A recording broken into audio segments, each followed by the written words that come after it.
சின்ன பட்ஜெட்டு படம் இல்லை சின்ன படம் பெரிய படம் அப்படின்னு எப்பவுமே நம்மளே வகைப்படுத்திகிட்டே இருக்கோம். அப்படி இல்லாமல் இன்றைக்கி பெரும்பான்மையாக இருக்கக்கூடிய ஒரு மிடில் கிளாஸ் லைஃப்பை ரொம்ப யதார்த்தமாக அதே நேரத்தில் ரசிக்கும்படியாக வந்து இந்த படத்தை வந்து சொல்லியிருக்காங்க. ஸோ மெட்ராஸ் மேட்னின்னா ஒரு ஒரு மிடில் கிளாஸ் லைஃப்பை வந்து ஒரு மேட்னி ஷோவாக நம்ம பார்க்குற மாதிரியான ஒரு அனுபவம் தான். நிறைய விஷயங்கள் ரொம்ப நாஸ்டாலஜிக்காக இருந்துச்சு, ஒவ்வொரு கேரக்டர்ஸும். இந்த படம் வந்து எடுத்து முடித்த பிறகு தான் என்னை பாட்டு எழுத கூப்பிட்டாங்க. படத்தை பார்த்துட்டு தான் பாட்டு எழுதணும். அதுக்கு மேலே நம்ம வந்து நன்றி சொல்ல வேண்டியது இயக்குனர் கார்த்திக் சார் அவர்களுக்கு. இசையமைப்பாளர் பாலசாரங்கன் அவங்க படம் பார்க்க சொல்லும்போது என்னை கேட்டாங்க, படம் எடுத்துட்டோம் சார், ஒரு வாட்டி பார்க்க முடியுமான்னாங்க. அப்போ நான் சொன்னேன், யார் நடித்தது அப்படின்னே ஒரு காளி வெங்கட்டன் அப்படின்னாங்க. அப்போ அவசியம் பார்க்கலாம். ஏன்னா காளி வெங்கட்டனுடைய எல்லா படங்களையும் அவர் இருந்தாவே அந்த படத்துக்கு ஒரு ஈர்ப்பு இருக்கும். இது வந்து இந்த மேடைக்காக வேண்டி சொல்லலை. எந்த கதாபாத்திரம் கொடுத்தாலும் அதுவாக மாறக்கூடிய ஒரு சில கலைஞர்களில் மிக முக்கியமானவர் அவர் அப்படிங்கிறது நம்ம எல்லாத்துக்குமே தெரியும். நிறைய விஷயங்கள் வந்து அவரை நான் வந்து ஃபாலோ பண்ணிகிட்ருக்கேன். அப்படிங்கும்போது படம் பார்க்கும் பொழுது நான் போய் படம் பார்க்க போகும் பொழுது என்னச்சுன்னா, வேறு யார் நடிச்சிருக்காங்கன்னா எல்லாமே அப்புறம் சொன்னாங்க, ரோஷினிலேருந்து எல்லாருமே சொல்லும்போது வியாபாரத்துக்கான ஒரு களம் வேணுமே, என்ன பண்ணுறது அப்படின்னு யோசிச்சுக்கிட்டு தான் அந்த படத்தை பார்க்க போனேன். ஆனால் இந்த படம் வேறு யாரையுமே தேடலை. அங்கே போனதுக்கு பிறகு இந்த படத்துக்கு இது போதும் அப்படின்னு அந்த படம் ரொம்ப அழுத்தமாக அதில் வந்து சொல்லியிருந்தாங்க. படம் பார்த்துட்டு நான் ரொம்ப ஒரு 2 நாள் வந்து அந்த யோசனையிலே இருந்தேன். அப்புறம் நிறைய நாங்கள் பேசும்போது சொன்னோம், இல்லை ஆரம்பிச்சிடலாம் அப்படின்னோம். அப்படி தான் ஆரம்பிச்சு அந்த பாட்டு எனக்கு வந்தது. ரொம்ப நாள் கழித்து ஒரு படத்தில் மனசுக்கு பிடிச்ச மாதிரி சில பாடல்கள் எழுதுவதற்கான களம் இதில் அமைஞ்சிச்சு. இப்போ நீங்கள் கேட்டது வந்து ஒரு கமர்ஷியல் சாங்காக இருந்தாலும் அதுவும் இந்த கதைக்கு ரொம்ப தேவையான ஒரு பாட்டு தான் வடிவேல் சார் பாடினது. அதுக்கப்புறம் இப்போ கேட்டிருப்பீங்க தந்தைக்கும் மகளுக்கும் உள்ள பாட்டு. அதுக்கப்புறம் வந்து வாழ்வியலை பற்றியான ஒரு பிலாசபி உள்ளுக்குள்ளே இருக்குது. ஒரு பாரதிதாசன் பாட்டை ஒன்று யூஸ் பண்ணியிருக்கோம். இது எல்லாமே பார்க்கும்போது பார்த்திங்கன்னா ரொம்ப கதையோடு ஒட்டின பாடல்கள் அமைஞ்ச படமாக இதை நான் பார்க்குறேன். ரெண்டாவது இந்த கதையை பற்றி இயக்குனர் டிஓபி அதை மற்றபடி அவங்களுடைய அந்த குழு பேசுவாங்க.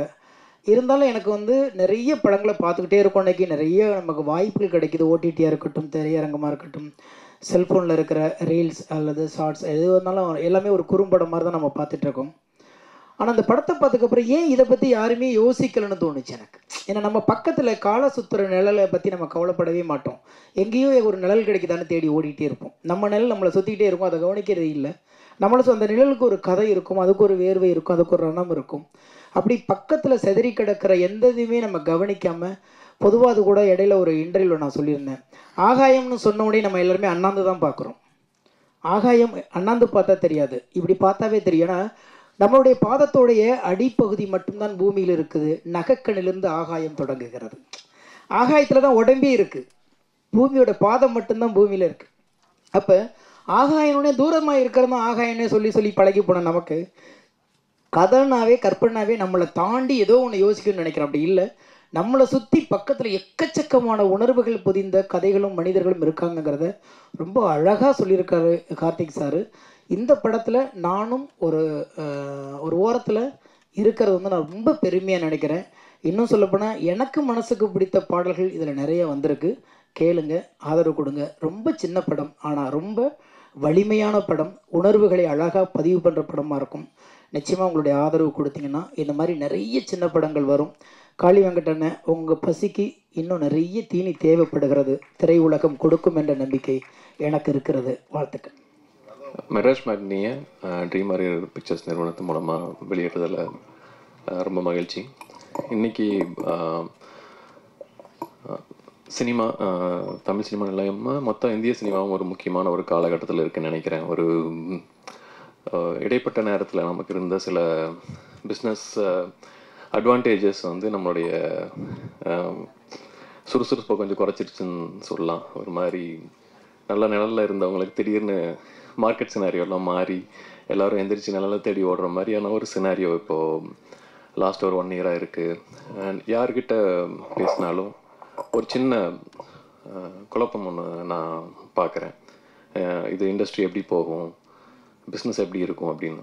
ஆனால் இந்த பக்கம் சடனாக திரும்பினா இல்லை இண்டஸ்ட்ரி நல்லா தான் இருக்குது, நம்ம தான் மாற்றிக்கணும் அப்படிங்கிற மாதிரியான ஒரு இதை வந்து தியேட்டரில் நம்ம பார்க்குறோம்.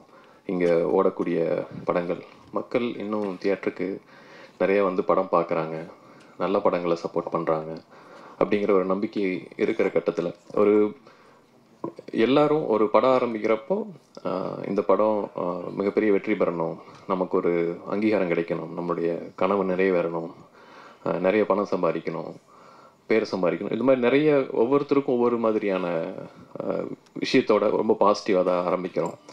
ஆனால் ஆரம்பிக்கிற எல்லா படங்களும் அதே மாதிரியான அவுட்புட்டோட வந்து முழுமை பெறுறது இல்லை.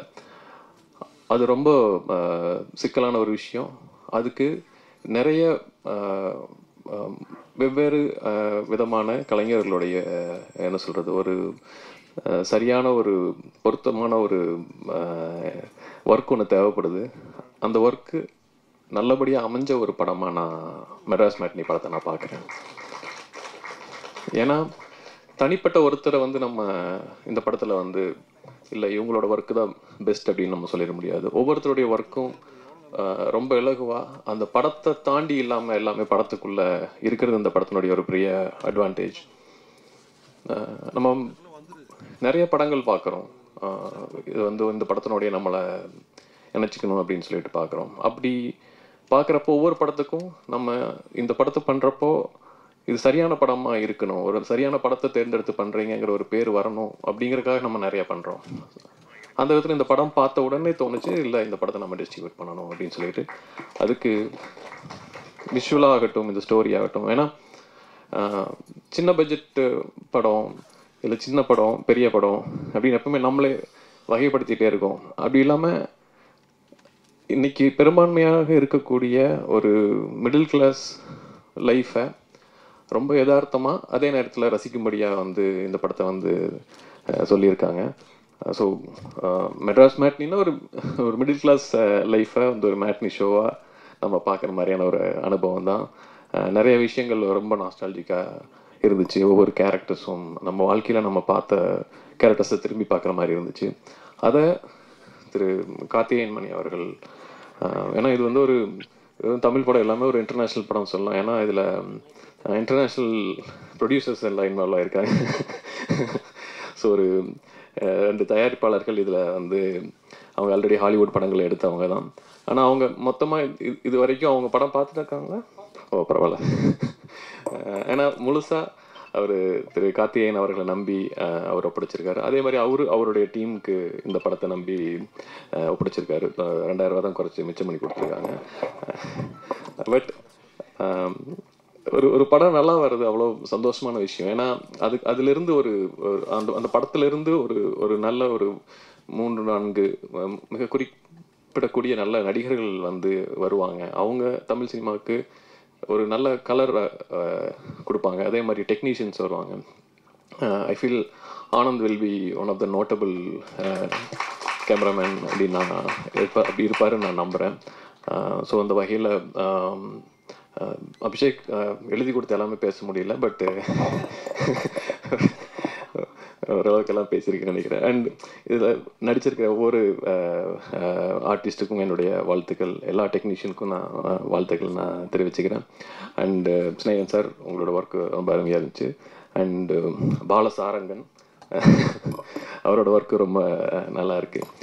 அண்டு ஒரு படம் பார்த்துட்டு இருக்கப்போ இந்த படத்துக்கு சத்யராஜ் சார் வந்து ஒரு முக்கியமான ரோல் பண்ணி கொடுத்தது எனக்கு ரொம்ப ஆச்சரியமாக இருந்துச்சு. ஏன்னா ஒரு நல்ல படம் நடக்கிறப்ப எல்லாருமே அது தானாக அது அமையும். இந்த படத்துக்கு அது எல்லாமே அமைஞ்சிருக்குன்னு நினைக்கிறேன். அதே வகையில் மக்களோட ஆதரவும் நல்ல வகையில் அமையும்னு நான் நம்புகிறேன். அண்டு காளியங்கர் சார், உங்களோட ஒர்க் அருமையாக இருந்துச்சு. ஒரு திடீர்னு ஒரு படம் பார்த்துட்டு இருக்கப்போ ஒரு மூமெண்ட்டில் அதாவது இவர் வச்சு ஒரு ஃபுல் இந்த ஆக்ஷன் படமே பண்ணலாம் போல இருக்கு, அவ்வளோ மாசாக இருக்காரு அப்படி இருந்துச்சு. ஏன்னா இந்த படம் வந்து ஒரு மாஸ் கமர்ஷியல் ஃபில்மாக தான் நான் பார்க்குறேன். ஒரு மிடில் கிளாஸ் லைஃப், அந்த அந்த அந்த குடும்ப தலைவன் அவன் ஒரு மாஸ் ஹீரோ அப்படின்னு சொல்கிறதா இந்த படம். அது கண்டிப்பாக அது எல்லோரும் உணர்வோம் நம்புகிறோம். So thank you so much. இந்த படத்தில் ஒரு பார்ட்டை நானும் எங்களுடைய நிறுவனம் இருக்கிறதுக்கு நான் என்னுடைய நன்றிகள். And thanks Guhan also. So thank you so much.